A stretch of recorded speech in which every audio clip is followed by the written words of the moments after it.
Hi everyone, welcome back to In Search of the Magic. This is episode 3 of Myth Monday. Yay! This episode is going to be all about disabilities and the passes and how it works in Disneyland Paris, because there are quite a few myths going around about how the passes work and what they can be used for.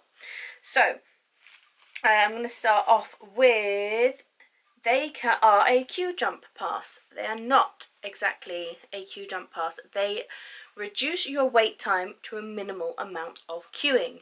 So if the parks are very busy, you might still face a 15-20 minute wait. So factor that in. If you are on the temporary pass, that's completely different. This is about the priority pass, which is for people with permanent disabilities, neuro disabilities, missing limbs, permanent chronic disabilities, not pregnancy and broken legs, for example. So just to clear that up. You can have as many people on the pass as you want. This is not true. You can have up to 5 people. That is including the disabled person and 4 others. You can only have 1 on the pass. Also not true. Covered by the last point.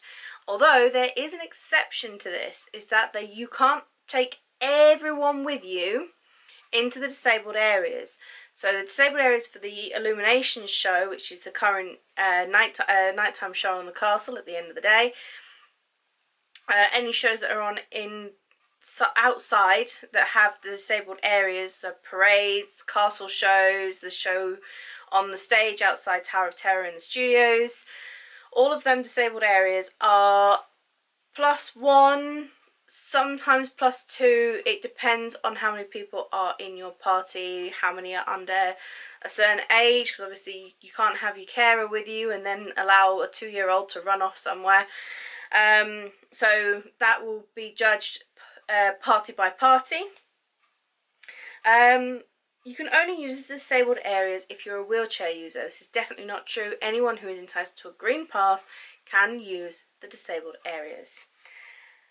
You can skip the security lines with a green pass. You can't. This is one of the lines that you're just going to have to wait in. If you are staying on site and you are walking from the hotels into the parks, this is a much shorter queue than if you're going in via the bus station or the train station. So if you use the shuttle buses, you're going to have a longer wait at the security than you will if you can walk from the on-site hotels. So yeah, that's definitely something to consider. The last one that people seem to think that they can use the pass for, which you can't, is you can skip queues in fast service, quick service, counter service restaurants. Unfortunately, this is not true. The passes do not work in that way. Some people find that some of the cast members will allow this to happen. This is pixie dust. It's not standard. There are a couple of things about how to get the passes, where you can pick them up from. So a lot of people are saying you can get them from the desk outside the parks. That's not true. The one that you get outside the park is your carer's ticket. If you're entitled to a free carer and you are not staying on site in a Disney hotel with a package, which you can sort that out before you arrive by sending in your evidence, by emailing it to them. They will then give you your discount, and their carer's magic pass will have their ticket on. If you are collecting their ticket daily, if you've bought your tickets from attraction tickets or you've got an annual pass for the person requiring a carer, then you need to go to the Donald Duck desk, which is on the right hand side. If you are facing Disneyland Park as you're going in, right on the right hand side all the way around, as though you're going to walk into the Disneyland Hotel, and then it's on the wall which attaches to the park entrance, the Donald Duck desk there. And there is also a desk right on the left hand side, right on the other side of the exit turnstiles to the studios where you can get your carer's ticket if you're going into the studios first. But you can't sort out a green pass there. You need to go to either City Hall, Studio Services, or if you're staying on an on-site hotel, they are now sorting this out at the reception when you check in for you. The current, and I'm saying this really emphasised, current evidence needed. This could change. It's changed a few times in the last few years that I've been attending Disneyland Paris regularly. Is a DLA or a PIP letter dated within 12 months, so whichever one you have for this year is fine. Your blue badge, which needs to be in date for the duration of your stay. So if it's going to run out before the end of your stay, you need to bring something else with you. Or a doctor's letter, which it's got to be quite specific. You need to get your GP to explain your condition, that it is a chronic, long-term, permanent condition.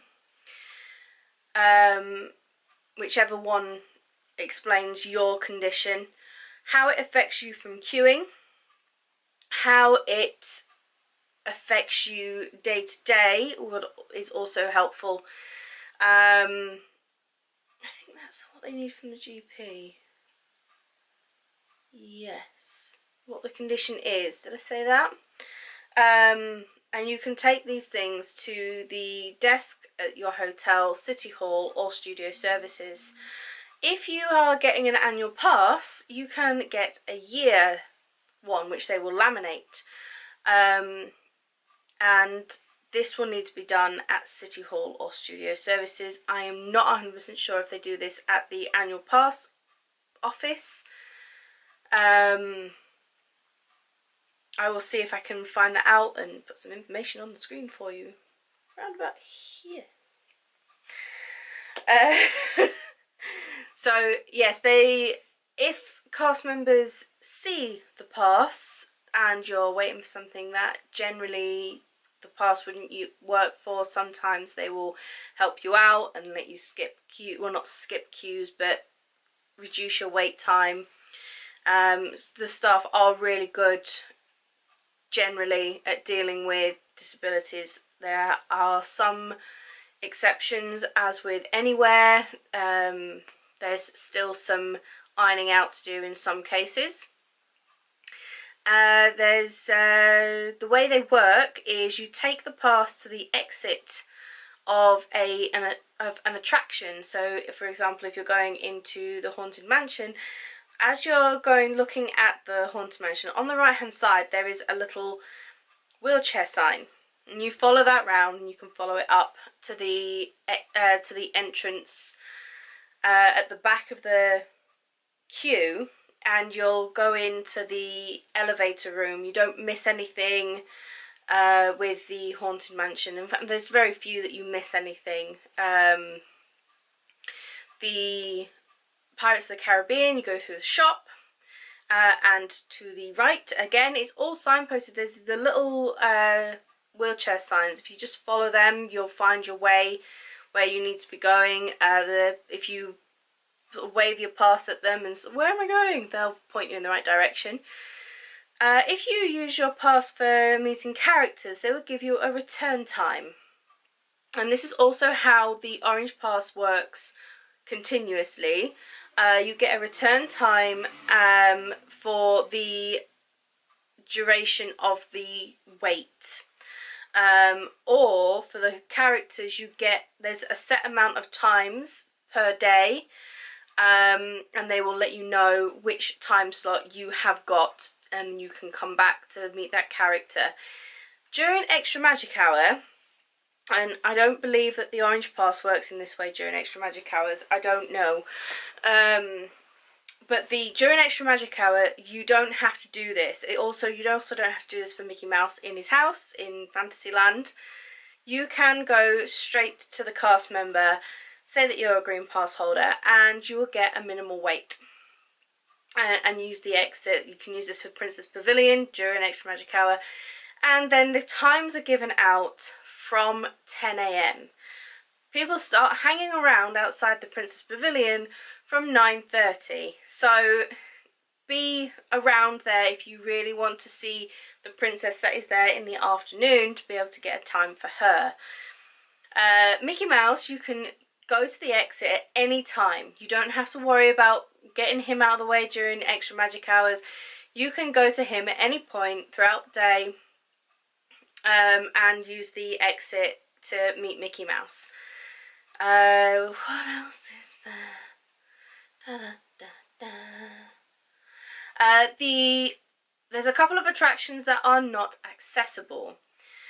Peter Pan's Flight is one of them, because if it was to break down in certain areas, you would have to use a rope ladder to get down. If you can't do that, it's not an accessible ride for you. The parachute drop in the studios is similar for that same reason. And there is also the only one that I can think of that is not accessible at all, as in a wheelchair accessible, even if you can transfer, is the tree house, the Swiss Family Robinson tree house.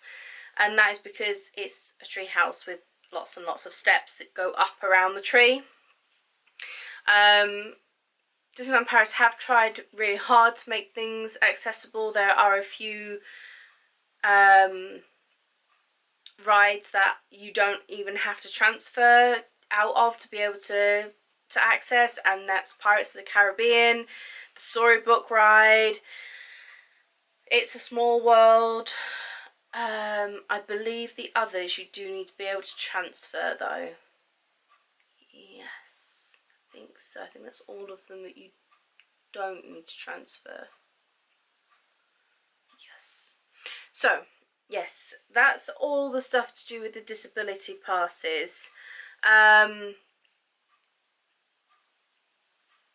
Yeah, disability passes. Myth Monday. This is, I know, it's a funny one. Anyway, that's the Myth Monday for this week. I will be back next week. I have no idea what the subject is next week. I haven't got there yet. I might do restaurants. I haven't decided yet. But if you have any suggestions, put them in the comments below. Don't forget to like, subscribe, ring the bell for next week's episode. There's also been a video that I put up yesterday, which was all about how to book Disneyland Paris, as well as a few tips on security to avoid coming unstuck when buying and trading online, but especially via social media. So be sure to check those out, and I will see you guys next week, if not before. Bye!